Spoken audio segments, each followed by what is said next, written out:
This is Marshmallow 3455, and in my last video I talked about an assumption that people make about atheists, that being they're all some kind of scientific whiz kids. And I used my own example to kind of debunk that assumption. In this video I want to talk about a couple of other assumptions, or a few more assumptions that both atheists and theists make. The first assumption is kind of from the theist side about atheists, that being that they're all these unpleasant, angry wackos who irrationally attack all things religious for any or no reason. And that's just kind of crazy. I mean, certainly some atheists are angry, militant wackos who attack all things religious for any or no reason.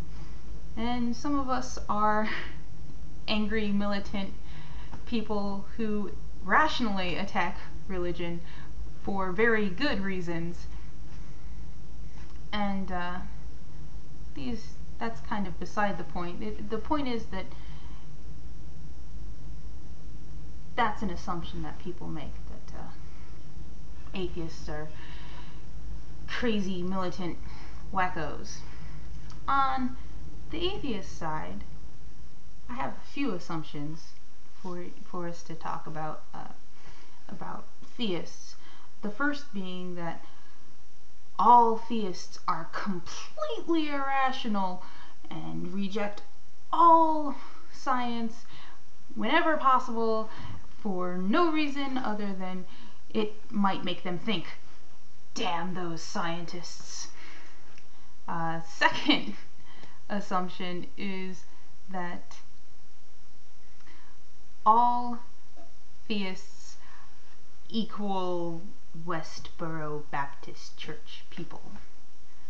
Now, that one I want to specifically address, because that's kind of like saying all atheists are angry, militant wackos that irrationally attack all things religious. It's just not true, guys.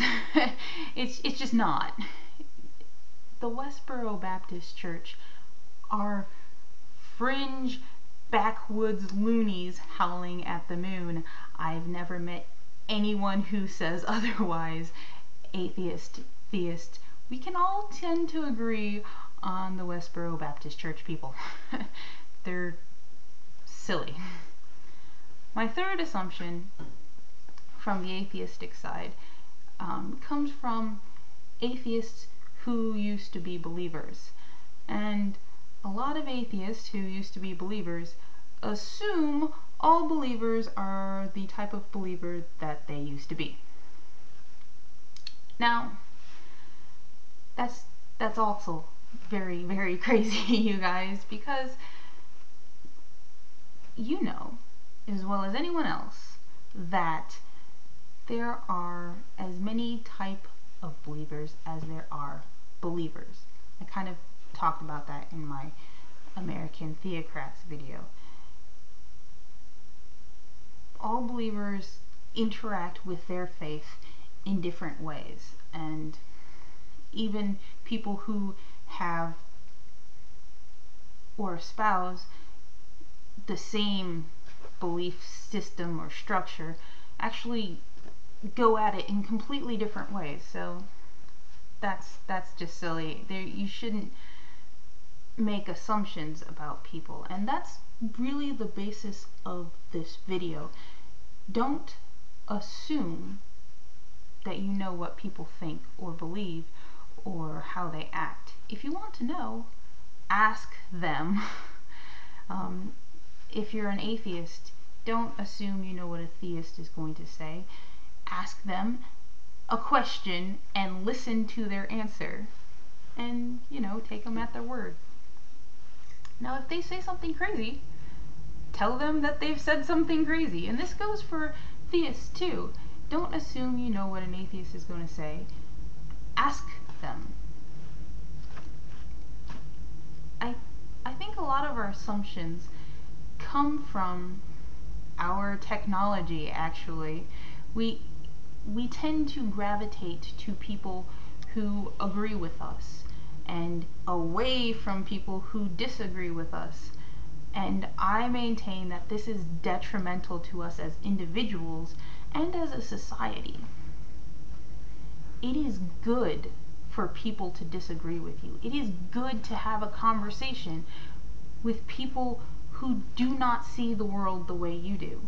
Why? Because you could be wrong! I'm wrong all the time. You're probably wrong all the time. Our failures tend to outnumber our successes. And the important thing about that is when we fail, we have an opportunity to learn something. When we succeed, that's good too, because then we found out what works. But when we fail, we found out what doesn't work, which is kind of, to my mind, more important.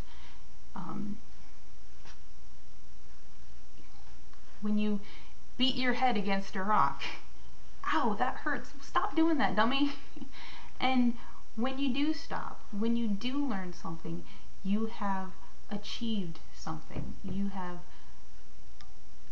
have edified yourself. And that's why we have conversations. If you just have conversations with people who agree with you all the time, you're unlikely to learn something. You're more likely to mentally stagnate, and that's good for no one. So absolutely, talk to people who disagree with you. Find out why they disagree with you, and you'll learn something. Maybe what you'll learn is that that person is an idiot, but you have learned something. But if you're lucky, you could change your worldview, and to me, that is far more exciting. I'm from the United States of America. I was born here, I was raised here, and I'm really very fond of it here. And we are a country that was founded on the dissenting opinion. We are a country that is founded on the right to disagree. And to me, that's really exciting. And we have a great opportunity to learn and grow and better ourselves because we can disagree. Some people don't see it that way, and that's unfortunate. But fortunately, we live in the United States, or I live in the United States, and I have a right to look somebody in the eye and say, you are full of shit. That is a great thing. That is a wonderful thing, and it's something that we should embrace. So, find people who disagree with you. Talk to people who disagree with you. You might learn something. You might change your mind. They might learn something. They might change their minds. Or you might find that you have no common ground. Or you might find that even though you disagree on one point, you've made a friend who agrees with you on a lot of other things and can help you out and make you a better person. Because isn't that why we're here?